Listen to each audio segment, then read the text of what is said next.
Lectura del Santo Evangelio según San Lucas.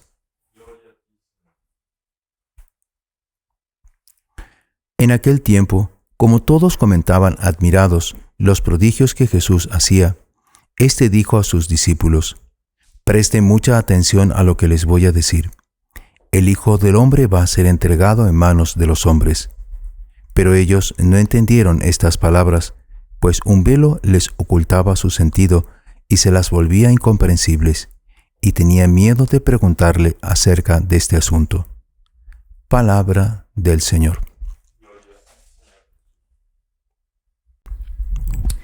Esta lectura del profeta Zacarías, antes de ayer, estábamos leyendo el profeta Ageo, que es un de los profetas menores, no porque tuviese un tamaño pequeño, sino porque su profecía es corta, ¿no? Y nos hablaba justamente del profeta Ageo de la reconstrucción del templo. Animaba a los judíos que venían del destierro para que reconstruyesen el templo, la ciudad de Jerusalén, el templo en Jerusalén. Y también el profeta Zacarías tiene esa misma intención: animar a la reconstrucción del templo, de la ciudad, después de que había sido todo destruido, cuando habían sido desterrados a Babilonia por los asirios. Y entonces vean que él, ya para animarlos, les muestra ese fin grandioso, que en el fondo es una profecía de la iglesia. Porque vean, el ángel que hablaba conmigo le dijo al otro ángel: «Corre, háblale y dile: Jerusalén ya no tendrá murallas debido a la multitud de hombres y ganados que habrá en ella. Yo mismo la rodearé, dice el Señor, con un muro de fuego, y mi gloria estará en medio de ella». La gloria de Dios estará en esa nueva Jerusalén. ¿Y cuál va a ser esa mayor gloria? Aquel día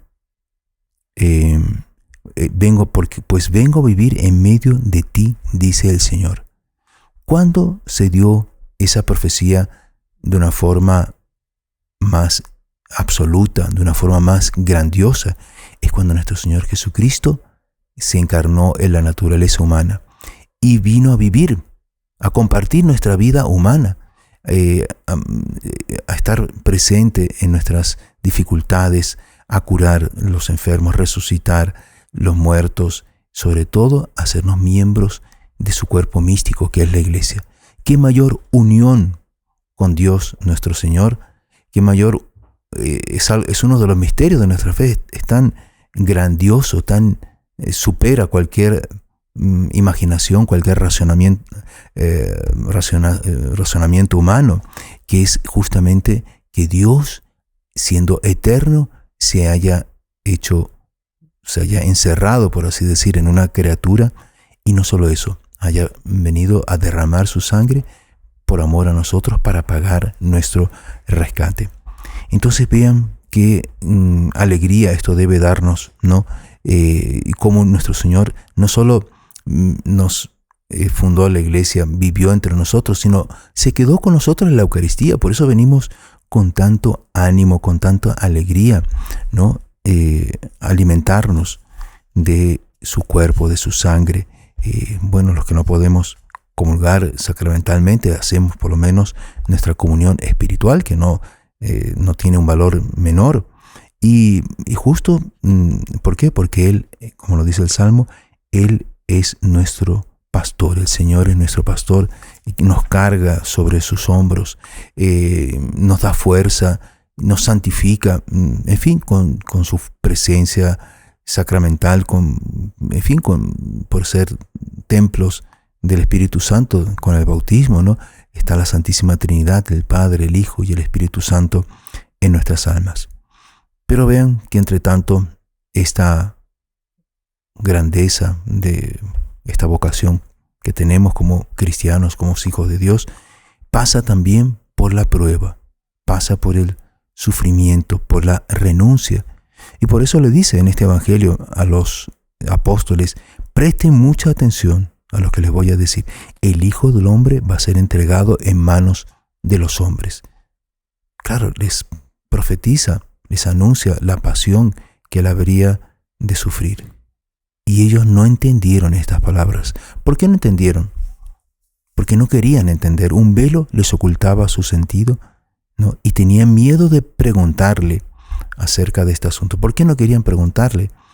Porque en el fondo no querían tener claro que el panorama del cristiano es la lucha.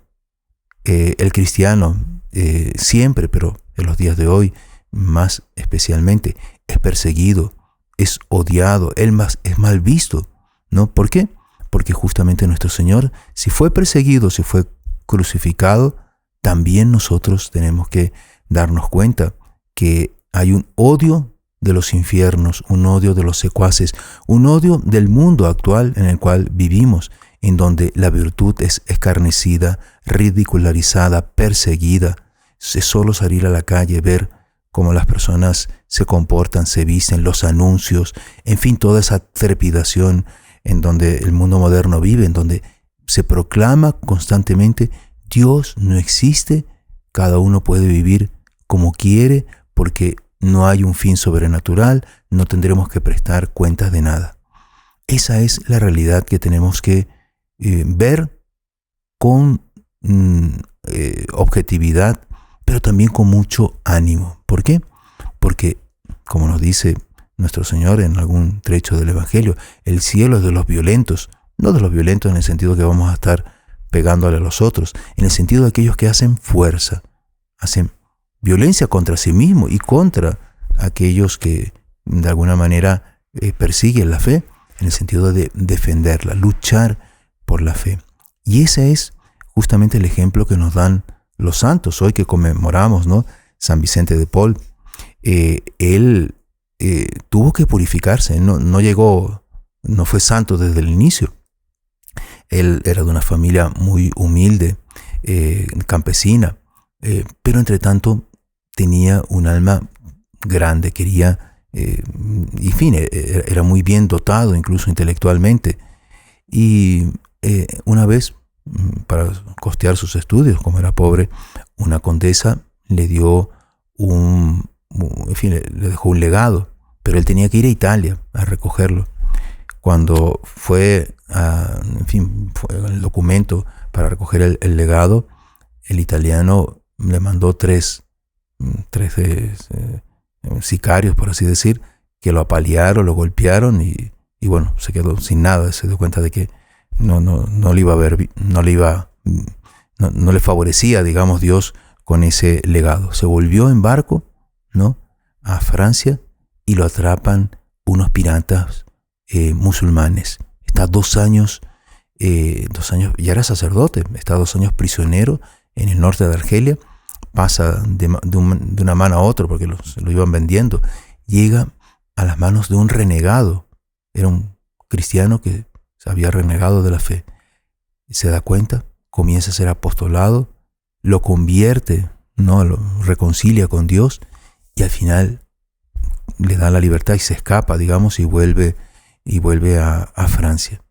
Pero así pasó por varias situaciones en donde él fue comprendiendo que la vida de la virtud, la vida de la santidad, implica renuncia. Y por eso quiso fundar esta congregación de los sacerdotes de la misión, o las aristas, para hacer apostolado con las clases populares, hacer misiones en los campos, en donde muchas veces estaban abandonados, ¿no?, las personas que vivían fuera de las ciudades, donde no se conocía lo que era la vida de la gracia, los sacramentos, porque él quería justamente introducir esta vida sobrenatural en las almas de los cristianos que estaban prácticamente abandonadas.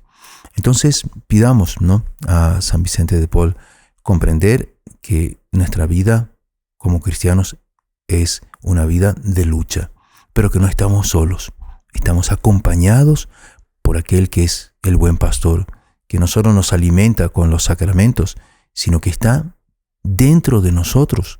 ¿Por qué? Porque somos templo del Espíritu Santo, y no tengamos miedo de manifestar nuestra fe, de que la virtud de nuestras almas, fruto de la gracia, brille y, por así decir, sea de tal brillo que encandile a los malos y los enceguezca.